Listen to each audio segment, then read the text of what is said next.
Friends welcome back. நான் உங்கள் தமிழ் டிசன். ஸோ ஆல்ரெடி 2 புக் ரிவ்யூ பார்த்துருப்பீங்க. ஸோ அது 2 கருத்து அடுத்ததாக 3ஆவதாக ஒரு புக் அதுதான் உங்களுக்கு கொடுக்கணும் அப்படின்ற ஒரு சஜஷனில்.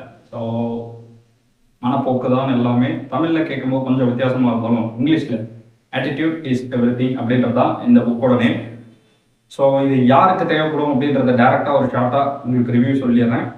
நீங்கள் ஒரு செல்ஃப் டவுன் பர்சனாக இருந்து உங்களுக்கு ஃபுல்லாக நெகட்டிவிட்டி தாட்ஸாக இருக்குது, எனக்கு மட்டும் ஏன் இந்த மாதிரி நெகட்டிவாக நடக்குது அப்படின்னு நினைக்கிறவங்களுக்கு இந்த புக்கை வாங்கி படித்து பாருங்கள். மேபி உங்களோட ஆட்டிடியூட் பாசிட்டிவாக சேஞ்ச் ஆகலாம், இல்லை உங்களோட நெகட்டிவிட்டியான ஆட்டிடியூட் ஏன் வந்துச்சு அப்படின்றதுக்கான ஒரு ரியலைசேஷன் புக்காகவும் இது இருக்கலாம். மேபி வாங்கி படித்து பாருங்கள்.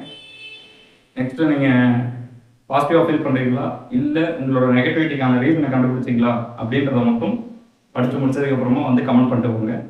ஸோ அடுத்த ஒரு சில புக்ஸில் நான் உங்களை மீட் பண்ணுறேன். அதுவரை உங்களை விடைபெறுவது உங்கள் தமிழ் டிசன். மகிழ்ச்சி.